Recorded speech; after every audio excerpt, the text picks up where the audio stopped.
안녕하세요. 사연 읽어주는 남녀입니다. 오늘도 와주셔서 감사드리며 그럼 오늘의 사연 바로 소개해드리겠습니다. 사연을 듣고 계시는 애청자 여성분들께서는 충분히 공감하시리라고 생각합니다.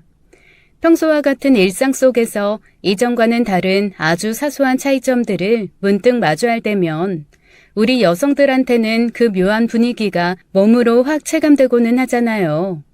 이러한 본능적인 느낌과 직감을 우리는 이렇게 부르죠. 촉.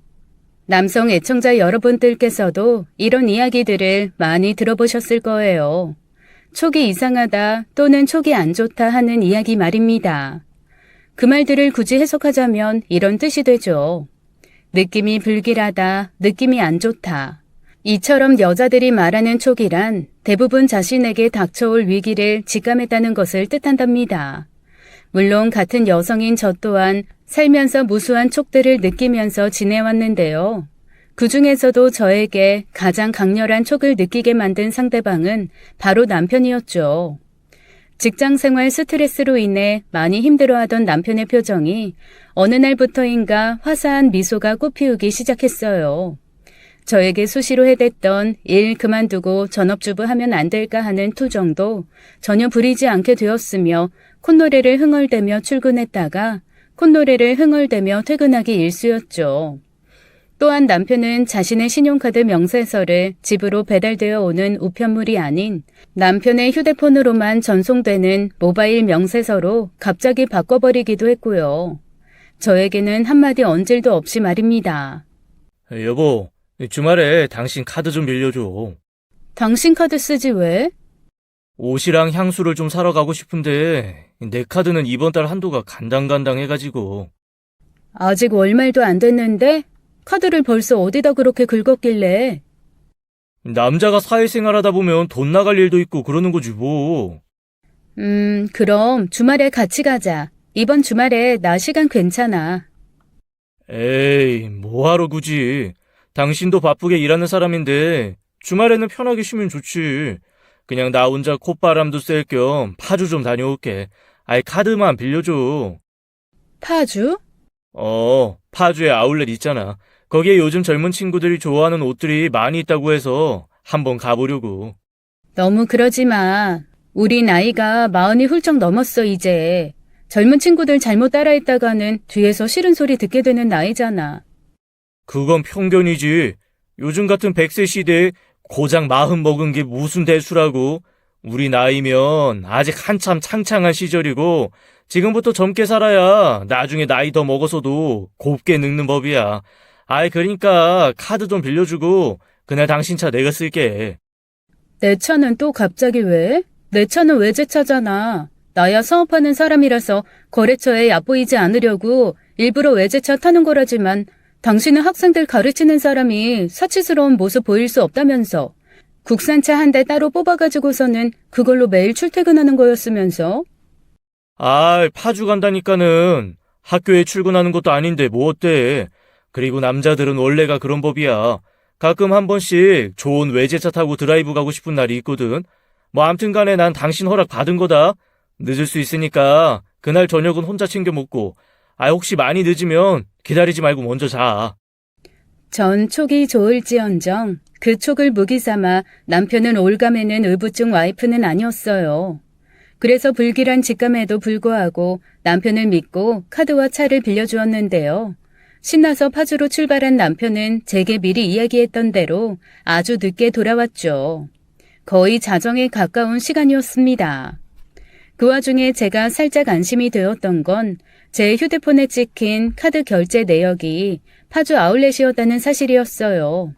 자정에 가까운 시간에 돌아온 남편은 자신의 옷과 향수를 바리바리 싸질머진 채였죠. 적어도 남편이 딴 데로 새지 않고 파주 아울렛에 다녀온 것만큼은 분명했습니다. 다만 겨우 파주 다녀온 사람이 왜 그렇게 늦었는지는 여전히 의문이었는데요. 남편이 파주를 다녀온 직후에 맞이한 월요일, 제가 출근을 하기 위해 저의 차에 무심코 오르던 바로 그때 줄곧 느껴져 왔던 불길한 촉이 현실로 닥쳐오고야 말았습니다. 주말 동안 제 차를 쓴 사람은 남편밖에 없는데 제 차의 조수석 의자가 평소보다 뒤쪽으로 제법 밀려나 있더라고요. 마치 누군가가 조수석에 탑승했었던 것처럼 말이죠. 그런데 남편은 제게 파주에 혼자 다녀오겠다고 말했었습니다. 전 또 한 번 불길한 촉이 발동했고 조수석 의자 밑에서 마침내 촉에 대한 증거를 발견하게 되었어요. 그건 바로 저의 것이 아닌 다른 여자의 립스틱이었습니다. 혹시나 내 선물인가 싶었던 제가 립스틱을 뽑아보니 립스틱이 꽤나 많이 달아 있었죠. 즉 누군가가 오랜 시간 동안 사용한 립스틱이라는 뜻이었어요. 그리고 회사 젊은 직원들에게 그 립스틱을 보여주었더니 대번에 이런 대답이 돌아왔습니다. 어머, 사장님도 이거 사셨어요? 왜요? 김 대리님도 잘 아는 립스틱인가 봐요. 그럼요. 어떻게 모르겠어요. 요즘 젊은 세대들한테 제일 인기 있는 립스틱인데요. 꼬리가 길면 결국에는 밟히는 법이라고 했던가요? 덕분에 저의 불길한 촉이 전부 사실이었음이 비로소 확실해졌죠. 남편이 파주로 미래를 다녀왔구나. 젊은 여대생과 바람을 피우고 다니는구나. 제 남편의 직업은 대학교 시간 강사였습니다. 안녕하세요. 40대 중반 애청자 여성이 사연 올립니다. 세상을 살아가는 대부분의 사람들은 누군가에게 선의를 받으면 그 감사한 은혜에 대해서 선의로서 보답하기 마련이죠. 하지만 아주 가끔은 선의를 원수로 보답하는 배은망덕한 사람들이 종종 있습니다. 그런 악행들은 대개가 아주 충격적인 인상을 남겨버리기 일쑤이기에 우리네 기억 속에는 좋은 사람보단 몹쓸 사람이 훨씬 크게 자리 잡기도 합니다. 아마 그래서 이런 말이 있는 것 같아요. 죽을 놈 물에서 건져 놓았더니 보따리 내놓으라고 한다. 머리 검은 짐승은 함부로 거두는 게 아니다. 제 사연이 바로 그런 이야기예요. 제가 고등학생이 될 무렵까지만 해도 저희 친정은 가난한 집안이었습니다. 친정 부모님께서는 요즘 말로 치면 언제나 투잡을 하셔야만 했어요. 아침이면 공장으로 출근해 몸이 부서져라 일을 하셨고 퇴근 후에는 집에서 옷만 간단하게 갈아입고서는 곧장 다른 야간 공장 일을 나가셨죠. 두 분께서는 당연히 근검절약이 몸에 배어있는 분들이었습니다. 식사는 공장에서 제공하는 질 나쁜 급식으로 늘 해결하셨고요. 생활비를 아끼고 또 아껴서 필사적으로 저축을 하셨습니다. 그러면서 외동딸인 저의 교육에만큼은 10원 한 장 아끼시는 법이 없으셨어요. 자식 교육이야말로 가난을 벗어날 수 있는 유일한 길이라고 믿으셨거든요. 다만 제 친정 어머니께서는 대물림 받은 가난으로 인해 학교를 다니지 못하셨을 뿐 앞날을 미리 내다보고 예견하는 시선이 무척이나 남달랐던 분이었습니다. 이를테면 긍정적인 방향으로서의 촉이 좋은 분이셨다고나 할까요? 촉이라기보다는 세상의 흐름을 읽어내는 해안을 가지신 분이라는 설명이 맞겠죠. 제 외가 쪽은 조상님들께서 독립운동에 힘쓰시느라 가난해졌다고 하는데요. 그전까지만 해도 큰돈 깨나 굴리던 상인 집안이었다고 합니다. 친정 어머니께선 조상님의 피를 이어받으셨던 거고요. 그런 친정 어머니께서 이거 돈 되겠다 하며 눈에 띄인 분야가 있었으니 제가 어릴 당시까지만 해도 그게 뭔지조차 생소했던 컴퓨터였습니다. 친정 어머니께서 어느 날 느닷없이 아직 중학생이었던 제게 이런 말씀을 해주시더라고요. 주산학원은 이제 그만두렴. 앞으로 네가 살아갈 세상에서 주파는 쓰일 일이 없는 옛 시절의 물건이 돼버릴 거야. 박물관에나 전시되겠지. 설마 친구들이 다 주산학원 다니는데 나 혼자만 안 다닐 수 없잖아요. 주산 자격증이 있어야 나중에 취업하기도 훨씬 쉽고. 지금이야 그렇지만 앞으로는 절대 아니야. 그러니 우리 멀리 보고 길게 생각하자. 어떻게요? 엄마가 주산학원 대신에 컴퓨터 학원 보내줄게. 컴퓨터 알지? 컴퓨터? 뭔지는 알죠. 그게 어디다 쓰는 물건인지를 모르겠는 거지. 친구들은 그냥 비싼 오락기 정도로 생각해요. 저도 마찬가지고요. 앞으로는 세상 모든 분야에서 컴퓨터가 쓰이게 될 거야. 당연히 컴퓨터 업계가 한동안은 돈을 쓸어 모으게 될 거고. 그래서 엄만 컴퓨터 쪽 회사에 투자할 거야. 적금도 깨고 대출도 어떻게든 받아가지고서는 우리 희진이도 컴퓨터 잘 배워서 그쪽으로 진로를 잡아보자꾸나. 세상이란 원래가 먼저 알아보고 행동하는 사람들이 승리하는 법이라잖니. 응? 네, 뭐 컴퓨터 학원은 다닐게요. 근데 투자는 너무 위험하지 않아요?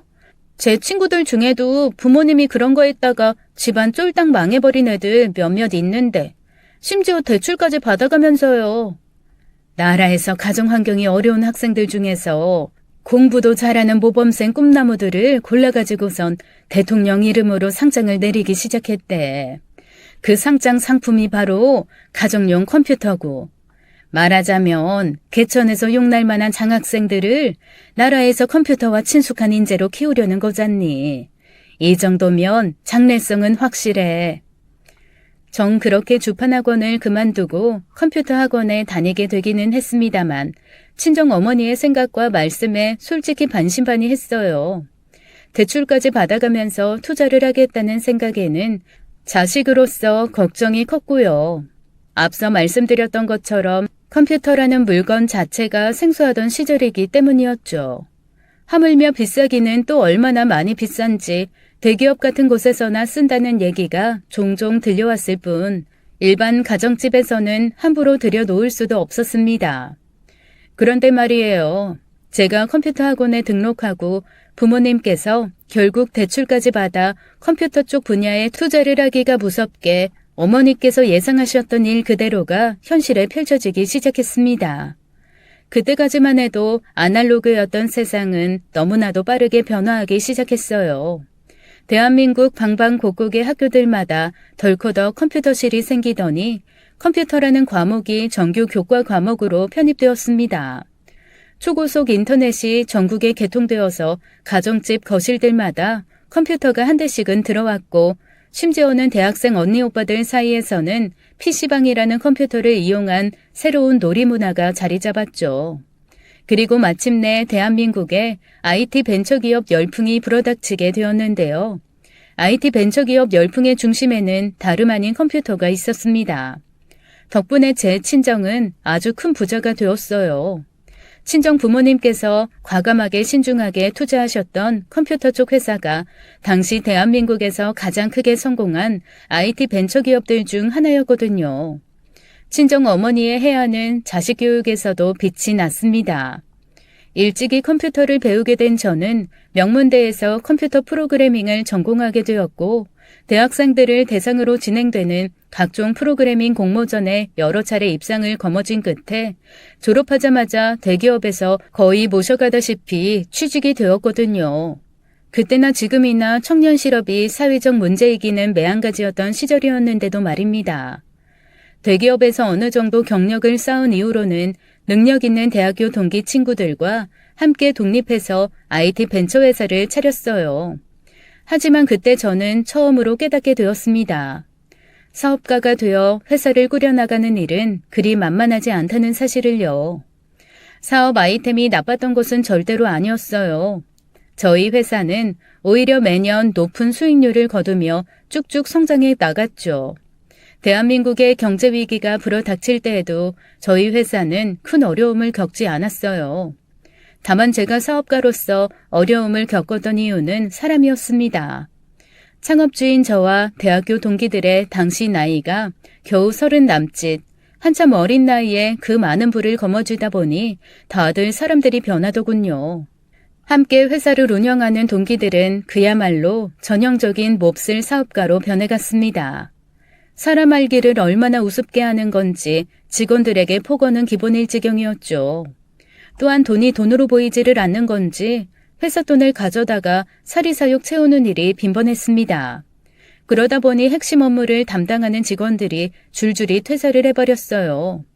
문제는 IT 벤처기업의 경우에는 능력 있는 직원들이 가장 중요한 요소라는 점이었죠. 자연스럽게 저희 회사는 창사 이래 첫 위기를 맞이하고야 말았어요. 전 고심 끝에 친정 부모님께 부탁을 드려 동기들의 회사 지분을 전부 인수했습니다. 그렇게 동기들은 회사를 떠나게 됐고 이제 제게 남은 건 회사를 정상화시키기 위해 새 직원들을 뽑는 일뿐이었는데요. 어쩌면 그렇게 면접 보는 청년들마다 쭉정이들만 한가득인지 참. 전 각고의 노력 끝에 좋은 직원들을 만나 회사를 정상화시킬 수 있었지만 그때의 저는 이전의 저와는 조금은 다른 사람이 되어 있었습니다. 사람을 바라보는 데 있어서 인성만큼 중요한 건 없다는 사실을 깨달았던 거죠. 그런 제게 눈에 띄는 한 남자가 있었어요. 그 남자는 저희 회사 건물에서 경비 일을 하고 있는 제 또래의 청년이었는데요. 뭐랄까 자꾸만 호기심이 가는 사람이었죠. 왜 젊은 나이에 경비 일을 하기란 쉽지가 않잖아요. 직업에 귀천이 있어서가 아니라 청춘이란 자신의 꿈을 한창 키워나가는 시기일 테니 말입니다. 그런데 그 남자는 자신의 꿈 대신 경비원이라는 직업에 머물러 있으면서도 단 하루조차 울적해하는 기색 없이 늘 싱글벙글 웃는 얼굴이었죠. 제가 그 남자에게 처음 말을 걸어보았던 날에도 그 남자가 출근하는 제게 싱글벙글 웃는 얼굴로 먼저 인사를 걸어왔어요. 좋은 아침이에요. 오늘은 다를 때보다 일찍 출근하시네요. 아, 네. 안녕하세요. 오늘도 활기차시네요. 아유, 활기차게 인사하면 좋잖아요. 저도 기분 좋고, 인사받는 사람들도 좋고. 가만 보면 그쪽은 참 신기한 사람인 거 아세요? 제가요? 그쪽이 아무리 활기차게 인사해도 여기 지나다니는 사람들 대부분 그쪽 무시하면서 자기 갈 길만 바삐 가잖아요. 그런데 그쪽은 어떻게 매번 얼굴에서 미소가 떠나지 않는 거예요? 아, 무시받을 때도 많고, 뭐 그래서 속상할 때도 물론 있죠. 하지만 가족 생각만 하면 자꾸 웃게 돼요. 제가 이렇게라도 돈을 벌면 벌수록 부모님의 빚이 줄어들고, 또 겨울에는 부모님께 따뜻한 네이도 한 번씩 선물할 수도 있고요. 그래서 그런가, 낮에는 여기서 경비 일하고, 밤에는 다른 아르바이트 찾아다니면서 해도 좀처럼 피곤한 줄을 모르겠더라고요. 순간 전 그 남자에게서 가난했던 시절에 친정 부모님의 모습이 떠올랐습니다. 제 부모님께서도 낮에 공장에서 일하시다가 밤에는 또 다른 공장에서 일을 하셨으니까요. 전 그런 그 남자의 미소가 자꾸만 좋아졌고 정신을 차려보니 어느새 제 시선이 온통 그 남자에게만 향해 있었죠. 첫사랑이었어요. 하지만 그 남자에게 섣불리 다가서기에는 서로 간의 경제적 격차가 너무 컸습니다. 물론 그 남자의 가난과 집안 환경을 걱정했던 건 전혀 아니었어요. 다만 저는 세상의 시선을 걱정했을 따름이었죠. 전 30 남짓한 나이에 큰 성공을 거둔 벤처기업 사장. 그 남자는 가난으로 인해 고등학교밖에 나오지 못한 젊은 경비원. 심지어 그 남자가 근무하는 건물은 저희 회사가 입주해 있는 건물, 그런 저희의 만남을 세상이 예쁘게만 봐주리라는 보장이 없었습니다. 전 저대로 저렇게 가난한 남자를 왜 만나지? 힘이 좋은가? 하는 오해를 받기 십상이었으며 반면 그 남자는 돈 많은 여자한테 돈 때문에 일부러 접근한 건가? 하는 소리를 들을까 걱정이었죠. 그럼에도 제가 끝내 그 남자를 선택한 건 삶을 대하는 태도가 너무나도 멋졌기 때문이었어요. 광호 씨는 어릴 적 꿈이 뭐였어요? 대학교 교수님이 되고 싶어요. 저처럼 가난으로 인해 학업을 중단해야 하는 학생들에게 장학금을 줘서라도 공부를 계속할 수 있도록 돕는 참스승이 되고 싶어서요. 그래서 짬짬이 수능 준비 계속하고 있기도 하고요. 부모님 빚 다 갚아드리자마자 교수님 꿈을 향해 후회 없이 내달리기 위해서. 밤에도 아르바이트 한다면서요. 힘들지도 않나? 오히려 즐겁습니다. 꿈을 이어나가고 있다는 사실이 저 스스로 무척이나 자랑스럽고 행복해요. 저는 그 남자의 그 순수한 모습에 매료되고 말았습니다. 그렇게 저희는 연인이 되었고 오래지 않아 결혼 준비를 하기 위해 제 친정 부모님께 그 남자를 인사시켰어요. 앞날을 내다보는 해안이 대단한 제 친정 어머니께서도 그 남자를 한눈에 알아본 모양이었죠. 그 남자가 귀가하자마자 제게 이렇게 말씀하셨으니까요. 사람 괜찮더라. 당장의 어려운 사정만 잘 극복해낸다면야 뭐래도 할 남자야. 거 봐요. 좋은 남자 잘 데리고 왔다니깐. 헤. 그런데요. 그날 친정 어머니께서는 흔쾌히 결혼을 허락하시면서도 작은 걱정거리 하나를 제게 슬쩍 이야기해 주셨어요. 그런데 억지로 웃으면서 다니는 사람처럼 보이기도 해. 네가 옆에서 잘 다잡고 잘 이끌어줘. 아내로서, 삶의 동반자로서 그게 올바른 부부잖니. 전 친정어머니의 그 말씀을 가슴에 새긴 채로 결혼 준비를 시작하게 되었습니다. 다만 남편과 저는 결혼에 앞서 각자 한 가지씩 약속을 나누었어요. 먼저 저는 남편의 대학 입학부터 교수 임용까지의 공부를 뒷바라지하기로 했죠. 남편은 본가의 빚은 장인 장모님께 기대지 않고 스스로 갚겠노라고 했습니다. 그리고 저와 남편은 동시에 하나의 약속을 더 했어요. 대학 교수라는 꿈을 절대로 포기하지 않기로. 결혼 직후부터 남편은 약속을 철두철미하게 지켰습니다. 수능시험 준비를 이어가면서도 투잡 때로는 쓰리잡까지 뛰어가며 얼마 남지 않아 있던 시댁의 빚을 빠른 시일에 모두 갚아내었죠. 빚을 갚아낸 바로 그 해에는 늦가기 대학생이 되었어요. 제가 졸업한 대학교에 떡하니 합격한 것이었습니다. 또 저는 저대로 남편의 공부 뒷바라지에 헌신적으로 최선을 다한 끝에 남편은 마침내 대학원을 수료하며 석사 학위를 취득했습니다. 그런 남편에게는 교수의 꿈을 이루기 위한 일생일대의 선택지가 주어졌어요. 대학교에서 시간 강사로 일해 스스로 돈을 벌면서 대학원 공부를 병행해서 박사 학위까지 취득하느냐, 아니면 계속 제 뒷바라지를 받으며 대학원 공부에만 집중하느냐 하는 선택지였죠. 정식 교수로 임명되기 위해서는 박사 학위가 필수였기 때문이었습니다. 계속 공부 뒷바라지를 하겠다는 심산이었지만 남편은 제 생각과는 다른 선택을 내리더군요. 우리 곧 40이잖아. 나이가 40이면 이젠 내 삶을 스스로 책임질 때가 되었고, 그니까 시간 강사로 일해 돈 벌면서 대학원 공부 이어갈게. 앞으로 박사학위 취득부터 교수 임용까지는 내 힘으로 이룰 거야. 정말 진짜로 괜찮겠어? 박사학위는 지금까지의 공부랑은 달라. 훨씬 힘들어. 그래서 오직 공부에만 집중하는 사람들도 박사 못 되는 사람 참 많고. 아니, 당신은 그동안 나한테 해줄 만큼 다 해줬어. 너무 고맙고, 이제 스스로 바로 서는 멋진 남편의 모습 보여줄게. 너무나도 기쁜 순간이었습니다. 내가 남자 하나는 진짜 제대로 알아보았구나 싶은 마음이었죠. 그런 저희 부부에게 단 하나의 고민거리가 있었다면 그건 바로 난임이었어요. 아무리 노력해도 좀처럼 애가 들어서지를 않았죠. 혹시나 싶은 마음에 저희 부부는 병원 이곳저곳들 돌아다니며 검사를 받았지만 매번 돌아오는 결과는 저나 남편 모두 아무런 이상이 없다는 것이었어요. 참으로 귀신이 곡할 노릇이었습니다. 결국 저희 부부는 마지막 기대를 품은 채로 시험관 임신에 도전하게 되었어요. 무릇 시험관 임신이란 부부 모두의 뼈를 깎는 고통이 수반되어야 가능한 일이죠. 거의 운동선수 수준으로 자기 관리를 해야 하는 데다가 성공률도 생각만큼 높지 않기 때문에 몸과 마음 모두 많이 힘든 일입니다. 하지만 저희 부부 또한 부모가 되고 싶은 마음은 다른 부부와 마찬가지였기에 시험관 임신을 선택하는 데 있어서 일말의 망설임조차 없었어요. 그래서 어떻게 되었느냐고요?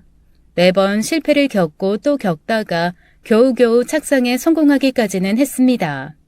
오래지 않아 자연유산이 되고야 말았어요. 그 상심이 어찌나 컸던지 제게 늘 환한 미소만 보이던 남편이 처음으로 울더라고요. 바로 그 무렵부터 남편의 시간 강사 일에도 먹구름이 드리워지기 시작했습니다. 분명 남편은 학생들에게 최선을 다해 강의를 했고 강의 평가 또한 좋은 점수를 받았음에도 학교 측에서는 남편의 강의를 수시로 폐강시키려고 했죠. 알고 보니 학교 높으신 분 쪽 친척 하나가 남편과 같은 과목 강사였더라고요. 그래서 그 친척에게 강의를 넘겨주기 위해 제 남편을 쫓아내려고 했던 것이었습니다.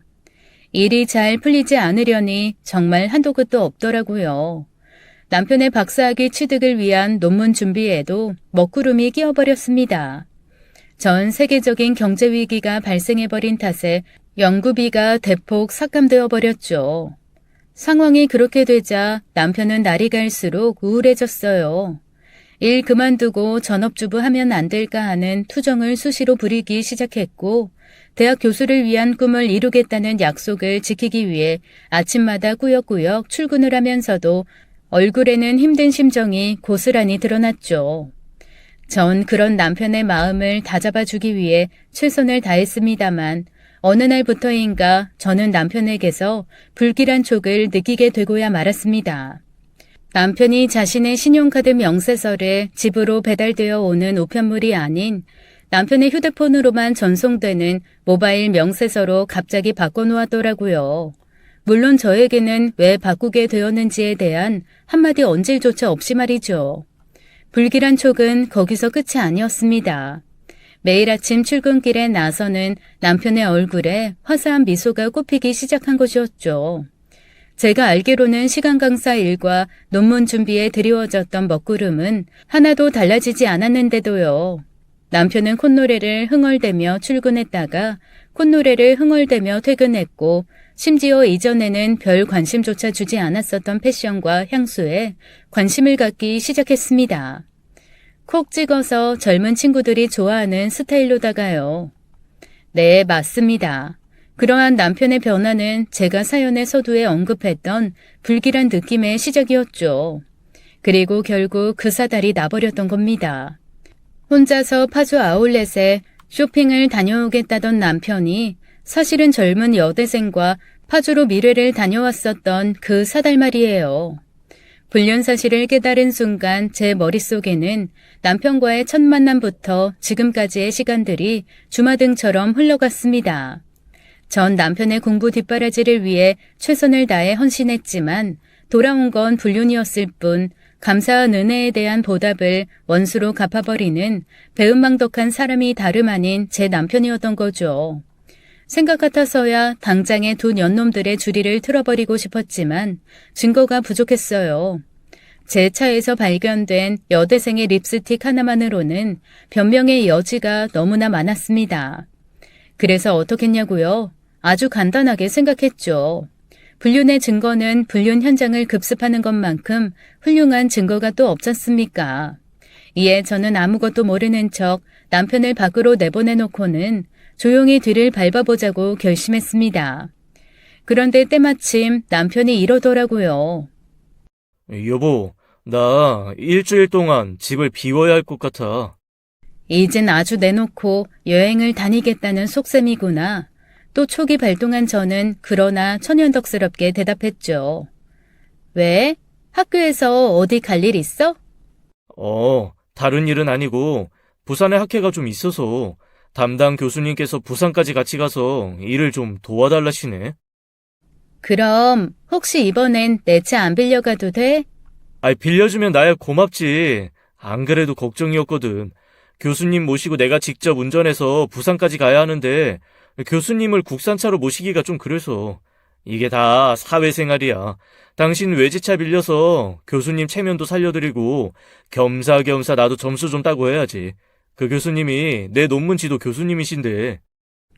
이에 저는 남편에게 속아 넘어가는 척 흔쾌히 제 차 키를 건네었고 남편은 아무것도 모르는 채로 제 차를 타고 떠났죠. 저는 곧장 택시를 잡아 탔습니다.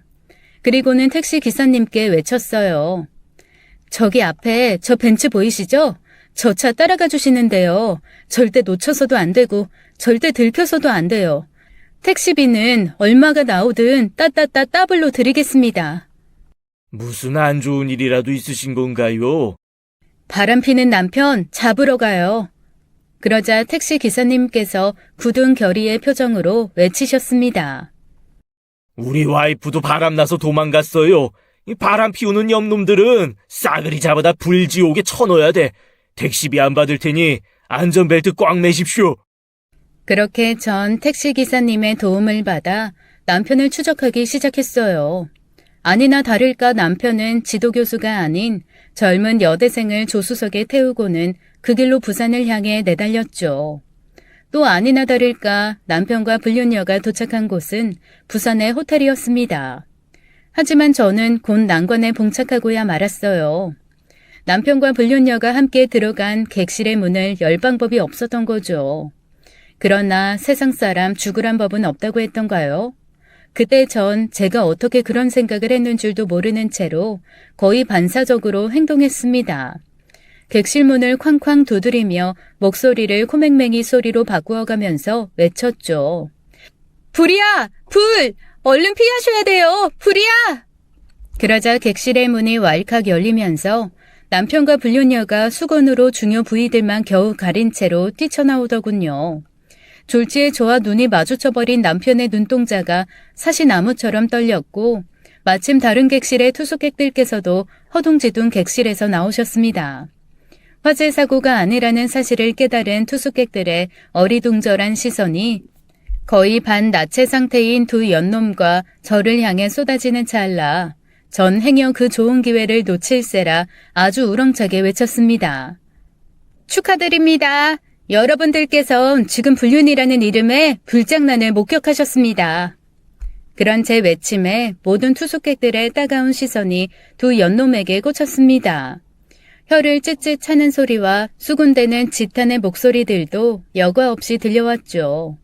꼴에 쪽팔린 줄은 아는 모양인지 불륜녀는 왈칵 울음을 터뜨리며 객실로 들어가 버렸어요. 반면 남편은 그저 저와 불륜녀 쪽을 번갈아 돌아보며 온몸을 달달달달 떨고 있을 뿐이었습니다. 뭐하고 있어? 얼른 따라가서 저 여자 챙겨. 포근하게 안아주고 잘 달래줘. 많이 놀란 것 같은데.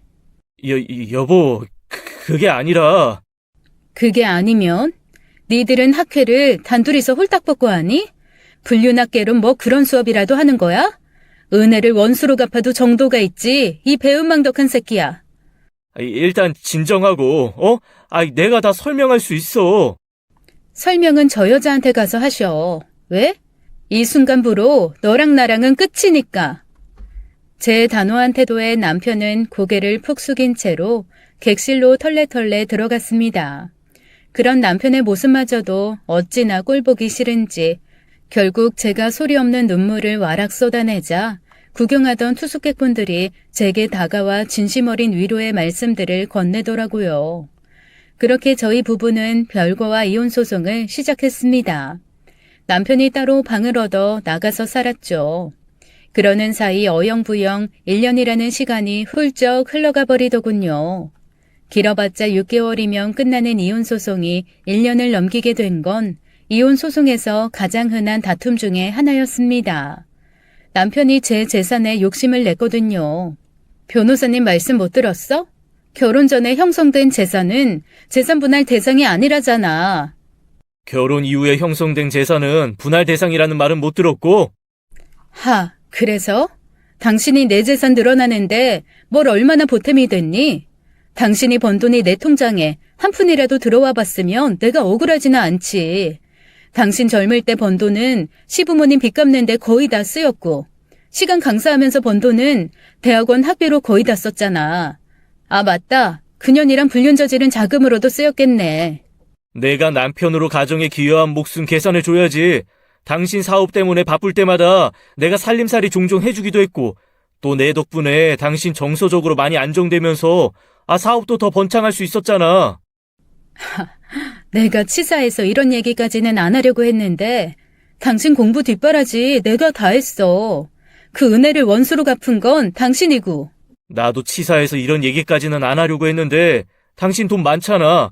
나한테 얼마를 좀 떼어준다고 해도 아무런 지장 없잖아. 너 왜 이렇게 됐니? 반짝이는 모습 다 어디 가고 욕정이랑 돈에 미친 사람만 남았냐고, 나도 뭐 그동안 편했는 줄 알아? 어딜 가든 나는 없고 오직 당신 남편만 존재했어. 그것뿐이게 사람들이 다들 그러더라. 능력 좋고 잘 나가는 와이프 두고 왜 그렇게 죽을 둥 말 둥 힘들게 사느냐고. 시간 강사니 박사 학위니 고생하지 말고 와이프 덕 보면서 이제 좀 편하게 살라고. 순간 저는 결혼 허락을 받던 날 친정 어머니께서 해주셨던 걱정 어린 조언 한마디가 떠올랐습니다. 억지로 웃으면서 다니는 사람 같은 느낌이다 하는 조언 말이죠. 너 원래 그런 사람이었니? 우리 엄마가 널 제대로 봤던 게 맞구나. 그래, 나 원래 그런 놈이다. 됐냐? 막말로다가 난 왜 가난쟁이로 태어난 건데 왜 나는 누릴 거 못 누려가면서 고생하면서 살아야 했는 거냐고. 젊었을 때 못 누리고 산 것들 이제서라도 좀 누리고 살고 싶다는데 넌 그게 그렇게 꼭 깝냐? 너 같은 졸부들 때문에 대한민국 부자들이 매정하다고 욕먹는 거야. 말 똑바로 해. 난 내 능력껏 자수성가한 거고 당신은 타락한 거야. 너 진짜? 우리가 난임이었던 걸 차라리 다행이라고 생각하자. 우리 사이에 애라도 있었어 봐. 재산 다툼 다음에는 양육권 싸움이었겠지. 생각만 해도 지긋지긋해. 그리고 너 그년이랑 아직도 만나고 다닌다는 거 알아. 이런 내가 너한테 다만 한 푼이라도 떼주고 싶겠니? 그 돈 전부 고스란히 그년한테 쓰이게 될 거 뻔한데. 그런 지루한 싸움이 거듭될수록 저는 남편을 향한 정남이만 더 뚝뚝 떨어져 나갈 뿐이었는데요. 그러던 어느 날 밤 남편과 같은 대학교에서 근무하던 제 대학 동기로부터 전화가 걸려왔습니다. 나 지금 장례식장인데 너 좀 얼른 와봐야겠다. 왜? 고인이 나도 아는 분이셔? 그건 아니고 우리 학교 우리과 4학년 재학생 부친상이거든. 근데 네 남편 지금 여기 와 있다?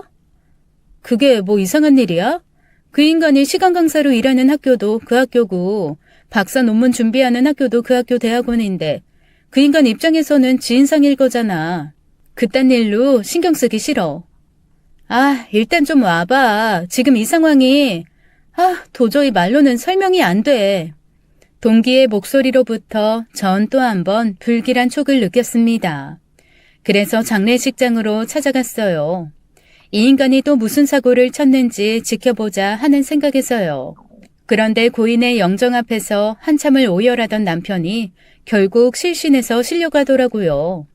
전 그야말로 기가 막힐 노릇이었습니다. 그 장례식이 어떤 장례식이었냐면 말이죠. 돌아가신 아버님이랑 저 인간이랑은 대체 무슨 사이길래 영정 앞에 두고 오열하다 하다 실신까지 해버려? 그 정도로 가까운 사이였으면 너도 잘 알고 지냈을 것 같은데 넌 또 왜 부고 소식도 못 들은 사람처럼 장례식이 진행 중인지도 몰랐고. 나 이혼 소송 중인 건 알지? 그치, 1년째 진흙탕 싸움이라며. 방금 장례식 상주가 바로 그년이더라. 불륜녀. 백가주 아주 만삭이던데. 네, 맞아요. 그 인간이 불륜녀 부친상에까지 버젓이 찾아가서는 영정 앞에서 오열하다가 결국엔 실신해서 구급차에 실려가 버렸다는 것이었어요. 미쳐도 아주 단단히 미쳐버린 거죠. 그렇게까지 해놓고서는 남편은 정작 불륜녀한테 버림을 받았던 모양입니다. 웬 깐난쟁이 아이 하나를 품에 안고 제 집으로 찾아와서는 대뜸 무릎을 꿇더군요. 누구 자식이야? 그년이랑 애까지 낳았니? 그게 어쩌다 보니까 그렇게 됐어. 그럼 나랑 당장 이혼 도장 찍고 그년이랑 애 키우면서 오붓하게 살든가. 근데 지금 이건 무슨 상황일까? 내가 대신 대답해봐. 너 걔한테 버림받았지? 그래서 나한테 다시 와서 무릎 꿇는 거지? 끈 떨어져 버리고 나니까 외로워서. 애까지 데리고 와서 재결합하자고. 버림받은 적 없어. 그냥 그 사람이 어린 나이에 애 키우면서 살기가 너무 무서워서 잠깐 어디론가 숨어버렸을 뿐이지. 나 그 사람 꼭 찾아내서 다시 데리고 올 거야. 우리 아이랑 셋이서 천년만년 행복하게 잘 살 거야. 눈물겹다. 천생연분 나셨어 아주. 비꼬지 마. 나 그 사람 진심으로 사랑하니까. 날 당신의 남편이 아닌 살아있는 남자 최강호로 대해준 사람은 이번 삶에서는 그 사람이 마지막일지도 모르니까. 그래서 나 그 사람 이대로 놓칠 수 없어. 누가 뭐래? 평생을 지지고 볶든 말든 난 아무 관심 없으니까 이런 식으로 애까지 품에 안고 찾아와서 내 앞에 무릎 꿇은 이유나 말하라고. 바로 그 순간 남편이 아이를 내려놓고는 냅다 주랭랑치며 외쳤습니다. 그 사람 찾아서 아이 데리러 꼭 돌아올게. 그때까지만 잘 보살펴줘. 부탁해. 와, 사람이 어쩌면 저렇게 염치가 없을 수가 있는 건지. 아니 다른 아이도 아니고 불륜녀와의 사이에서 태어난 자식을 대체 어떻게 저한테 맡아달라고 부탁할 수가 있느냐고요. 도저히 이해를 할 수가 없었던 저는 아이를 돌려주기 위해 경찰을 불렀습니다. 남편이 휴대폰을 꺼놓아 버린 탓에 저로서는 정말 어쩔 수 없는 선택이었죠. 하지만 경찰들도 워낙 해괴한 상황이었기에 그저 황당한 반응만 보였을 뿐 제게 해줄 수 있는 일은 아무것도 없었어요.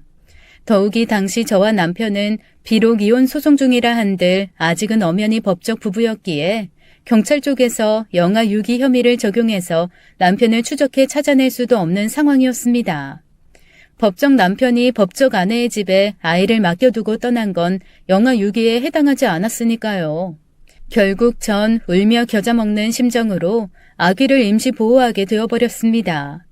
저 또 못된 갓난쟁이를 보낼 수 있는 곳은 시댁 딱 한 군데뿐이었지만 혼자 남으신 시어머니께서는 오랜 병환으로 인해 몸져 누워 계신 상황이었거든요. 하지만 저는 아이를 오래 보호하고 싶은 생각은 추호도 없었습니다. 불륜녀의 아기를 데리고 있다는 사실 하나만으로도 복장이 터져나갈 일이었던 데다가 더욱이 아기는 엄마와의 애착관계 형성을 시작할 시기였기에 평생 키워줄 엄마가 아닌 제 얼굴을 아기에게 각인시키면 안 되기도 했고요. 그래서 전 남편을 찾아 아이를 돌려주기 위해 학교로 향했습니다. 하지만 남편이 진행해왔던 강의는 다른 강사가 당분간 대타로 진행하게 되었다더군요. 걸음을 돌려 박사학위 논문을 준비 중이던 대학원으로 향했지만 돌아온 건 남편이 갑자기 1년에 딱 열흘 있는 휴가를 한꺼번에 몰아서 내버렸다는 대답뿐이었죠. 그런데 말입니다. 전 그 와중에 또 무언가 석연치 않은 촉을 느끼고 있었어요. 남편이 두고 간 아이를 보면 볼수록 묘한 위화감이 자꾸만 들었죠. 살구색 동양인 피부에 검은 눈동자, 짙은 갈색의 풍성한 베넷머리. 여기까지만 보았을 땐 영락없는 동양인 아기의 모습이 분명했지만 아기의 이목구비가 갓난쟁이답지 않게 너무나도 짙고 뚜렷하다는 것이 마음에 걸렸습니다. 하지만 이내 저는 크게 신경 쓰지 않기로 했어요. 불륜녀 쪽 집안 내력이 대대로 이목구비가 진한 얼굴인가 보다 생각하고 말아버렸죠. 저와는 관계없는 그런 일보다는 우선 남편을 찾아 아기를 돌려주는 게 급선무기도 했고요. 그로부터 며칠 뒤에 남편과의 재회가 아주 뜻밖의 장소에서 이루어졌습니다. 긴 시간 병석에 누워 계시던 시어머니께서 끝내 임종하셨거든요. 시댁 친척 어른으로부터 비보를 접한 저는 장례식장으로 달려갔죠. 아무리 이혼 소송 진행 중이라 한들 며느리로서의 마지막 도리는 지키고 싶었습니다. 그런데 장례식장에서 재회한 남편은 그야말로 개차반 그 자체였어요. 여러분도 같이 생각해보세요. 남편은 불륜녀의 부친상에서 오열하다가 실신해서 구급차에 실려가기까지 했습니다. 그렇다면 낳아주신 친어머니의 장례식장에서는 어땠을까요? 정상적인 사람이라면 차마 형언할 수 없는 슬픔에 몸과 마음이 모두 무너져 내렸겠죠. 하지만 제가 마주한 남편의 손에는 화투장이 들려 있었습니다. 화투짝 들고 신나게 그림 맞추기 하면서 박장대소를 했어요. 피박의 광박, 이판 나가리, 다음판 따따블 하는 소리들을 외쳐가면서 말이죠. 너무나도 기가 막혔던 저는 남편을 주차장으로 끌어내 따져 물었습니다. 다른 사람도 아니고 당신 어머님이셔. 며느리인 나도 이렇게 속상한데 당신이 화투나 치면서 박장대소나 할 수가 있어? 남이사 신경 끄고 애는 잘 지내지? 애 엄마 금방 찾아서 데리러 갈 거니까 조금만 더 부탁해. 자식 소중한 줄 아는 놈이 부모 소중한 줄은 왜 몰라? 차라리 너무 슬퍼서 정신이 나가버렸다고 해.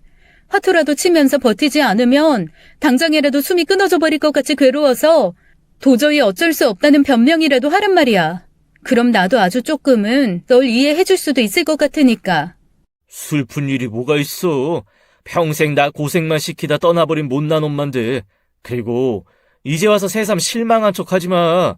내가 그동안 어떤 상처를 숨기면서 밝은 모습으로 위장해 살아왔는지 지금은 너도 뻔히 다 알고 있으면서. 야, 최강호. 소리 지를 힘이 있으면 너나 실컷 슬퍼하세요. 난 화투 쳐서 사랑하는 우리 아기 분유값이라도 보탤라니까요. 그 말을 끝으로 남편은 자리로 돌아가 다시 화투장을 잡았습니다. 빈소로 돌아온 저는 시어머니의 영정사진을 바라보며 속으로 하염없이 여쭙고 또 여쭈었죠. 저 불효막심한 아들놈에게 어머님 대신 제가 홍구멍을 내려도 괜찮으실까요, 어머님? 물론 시어머님의 영정사진은 목소리로 대답해주지 않으셨습니다만 전 개차반 인간 쓰레기에게 천벌을 내리기로 다짐했어요. 오직 그것만이 시어머님 떠나시는 먼 길에 제가 해드릴 수 있는 유일한 일이었으니까요.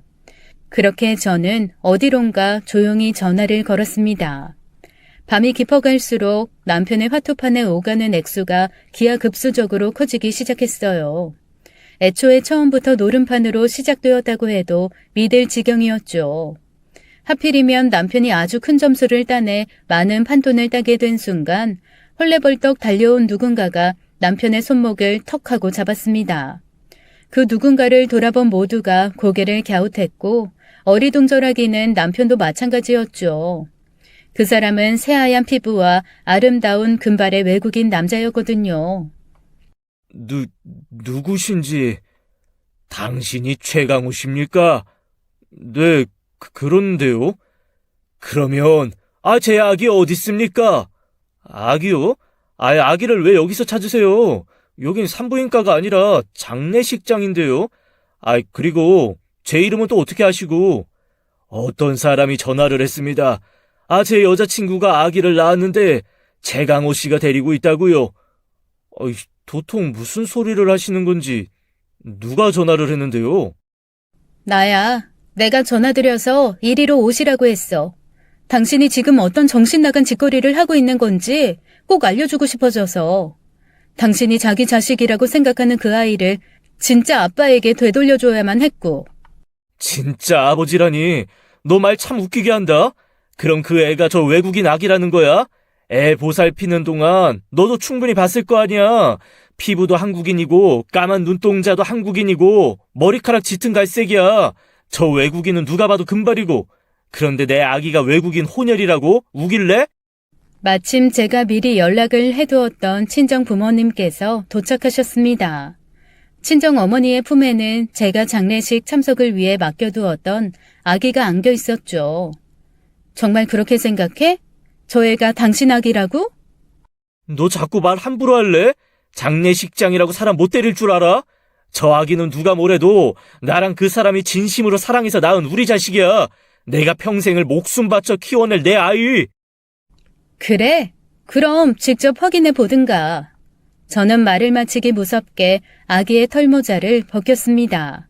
아기의 머리카락이 드러나는 순간 외국인 남자는 크게 웃었고 남편은 무너져 내리듯 그 자리에 주저앉고야 말았죠.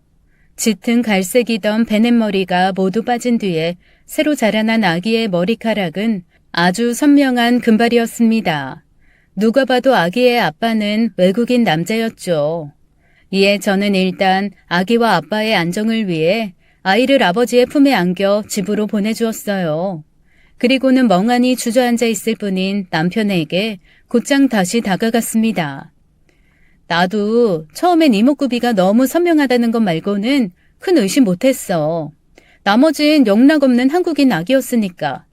다만 너나 나나 육아를 해본 적이 없어서 몰랐었을 뿐이지. 아기의 베넷머리가 빠진 뒤로 새로 자란 머리카락이 그 아기의 진짜 머리 색깔이라는 거. 그 사람한테 나 말고 다른 남자가 있었다고? 기분이 어때? 불륜도 사랑이랍시고 불타올랐다가 그 사랑에 뒤통수 얻어맞은 기분. 하지만 남편은 차마 아무런 대꾸조차 하지 못했습니다. 너가 바람 피운다는 사실 처음 알았을 때 내 심정이 딱 그랬어. 그리고 지금 널 지켜보는 시어머니의 심정도 참담하실 거야. 왜? 정당하지도 못한 사랑 노름에 취해서 불륜녀 부친상 때는 오열하다가 실신까지 해버렸던 자식이 정작 핏줄로 이어진 친엄마 장례식에선 화투장 그림 맞추기나 하면서 박장대소를 했으니까.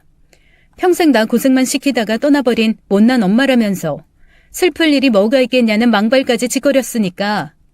그런 제 꾸짖음에 장례식장에 모두가 숙연해졌어요. 남편 또한 자신의 잘못이 가슴에 사무쳤는지 한참을 괴로워하다가 제게 물었습니다. 어떻게 찾아냈어? 아이 진짜 아빠. 내막은 이랬습니다. 하루라도 빨리 남편을 찾아 아기를 돌려주고 싶었던 저는 부단히 노력했지만 좀처럼 남편의 종적을 찾을 수가 없었어요. 그래서 선택한 차선책이 학교를 통해 불륜녀를 찾아가는 것이었습니다. 다행스럽게도 불륜녀가 재학 중이던 학과에 제 대학교 동기가 일하고 있었어요. 남편이 상간녀 부친상 장례식에 와 있다는 소식을 제게 전했던 바로 그 동기 말이죠. 이에 저는 동기의 도움을 받아 불륜녀와 절친했던 친구들을 만나게 되었고 그 과정에서 불륜녀가 대학교 신입생 시절부터 연애를 해왔던 연인이 있다는 사실을 전해 들었습니다. 아기의 진짜 아버지인 금발 외국인의 존재였어요.